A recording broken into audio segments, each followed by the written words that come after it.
Hello everyone, welcome back to my channel. I'm Zijing and I'm a data scientist in the daytime and a content creator in the nighttime.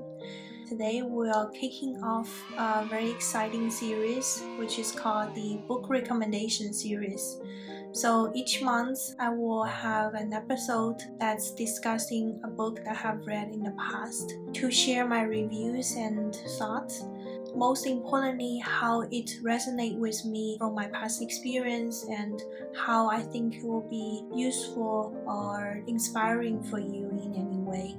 So subscribe to stay tuned if you're interested to hear some book recommendations monthly from me. That's not limited to any genres since I read all kinds of books. Fiction, mysteries, thrillers, non-fictions, you name it. Pray not fantasy. To kick things off, I have got a real gem for you. Recently, I have read a book that really reshaped my perspective towards money. It is not the typical how to get rich fast kind of book, but it's more about the common misconceptions or biases that we all have towards money, and it's a game changer. So without further ado, let's dive into the wonderful world of The Psychology of Money by Morgan Housel. I've chosen this financial book to kick off the book series because finance education is a part that's missing in our school. But it is so important, especially after school when we start to live an independent life and start to face reality. The Psychology of Money is not a typical book like I Will Teach You to Be Rich by reshaped, which gives you a step-by-step practical guide for you to follow and get your finances into places. I have read that one as well, and I find it's very easy to read and very easy to follow, so take a look if you're interested in that type of book. But today's focus will be on the psychology of money. As written by the author Morgan, this book is actually originated from a report outlining 20 most important flaws, biases, and causes of bad behaviors when dealing with money. And over 1 million people have read it. So that's when Morgan decided to write a book and deep dive into those points.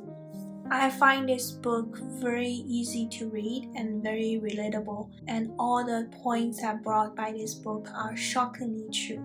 Even though it's a short book with only 200 pages, it really helps me reshape my relationship with money and to help me build a better, healthier, and more sustainable relationship with my finances. Today, I will share the 3 most important lessons that resonate with me the most from the psychology of money. So, lesson number 1. Controlling your time is the highest dividend your money pays. When we think about what money can buy us, it's natural to think money can buy us necessities to satisfy our basic needs. Money can buy us experience to extend our comforts and interests. Money can buy us luxuries to establish our social status. It has never occurred to me that the best thing the money can buy for us is freedom.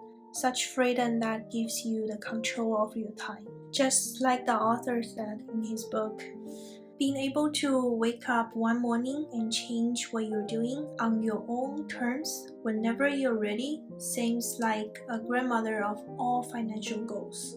Independence, to me, doesn't mean you will stop working.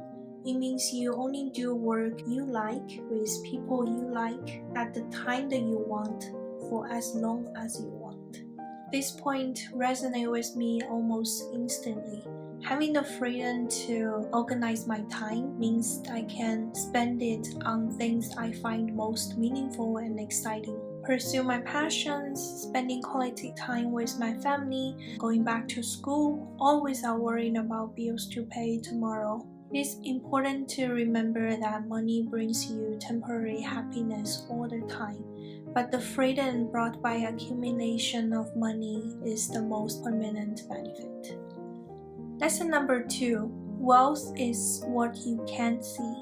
Spending money to show people how much money you have got is the fastest way to have less money. The common myth is that people want to own expensive cars, luxury homes, designer clothes to show wealth. However, the moment they spend money on purchasing those things, they immediately have less money. That's why Morgan mentioned people often get confused by being rich and being wealthy. Being rich can be inferred by things you own and shown to people. However, people can never guess your net wealth without knowing information like your savings account or investment portfolios. Being wealthy is not about what you own and what you spend on, but the freedom and flexibility that you are entitled, which is only given by the financial assets not yet spent. This is also closely related to what the author said, that savings is the gap between your income and your ego. Am I really paying for the quality of the product, or am I actually paying to fill up my egos with specific brand names? Thinking about these questions and start to answer these questions has helped me change my spending behavior significantly. First, I focus more on functionalities and qualities over brand names. Second, I start to spend more on getting experience rather than owning objects. For example, I start traveling more to nurturing myself and getting the unique experience. Third, I've never hesitated to invest in myself anymore, like purchasing books, buying app subscriptions or online classes or gym membership. Those are very helpful for long-term growth. Lesson number 3, spending money the way that you find most comfortable. So in the last chapter, Morgan shared some of his personal financial decisions that he had made in the past, including paying off his mortgage ahead of time.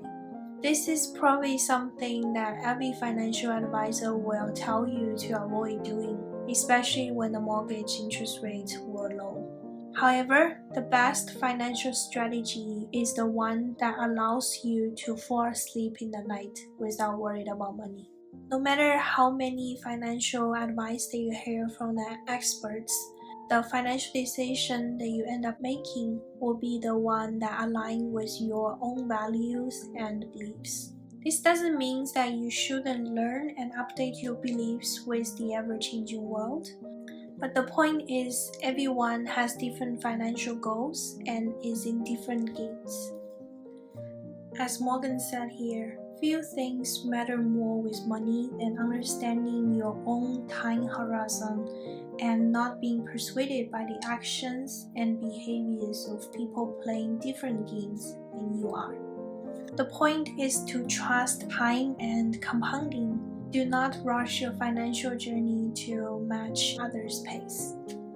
So that's all the 3 main lessons that I have learned from The Psychology of Money by Morgan Housel. This book has completely transformed my way of thinking about money and wealth. It's not about flashing cars or luxury lifestyles. It's about freedom. It's about flexibility. It's about maintain wealth and spend your money the way that you feel the most comfortable with, that will align with your own values and financial goals. I highly recommend you to read this whole book. I have only shared like the 3 major points that resonate with me the most, but there are so many insightful thoughts that the author has put into this book. So if you want to build a healthy relationship with money, this is your to-go book. Let me know in the comment below if you have read it or if you plan to read it in the future. Don't forget to hit the like button if you enjoyed this video and subscribe for the following recommendations and insightful discussions that I will bring onto this channel. So until next time, keep on reading, keep on growing, keep on investing in yourself. Thanks for joining us today, and I will see you next time.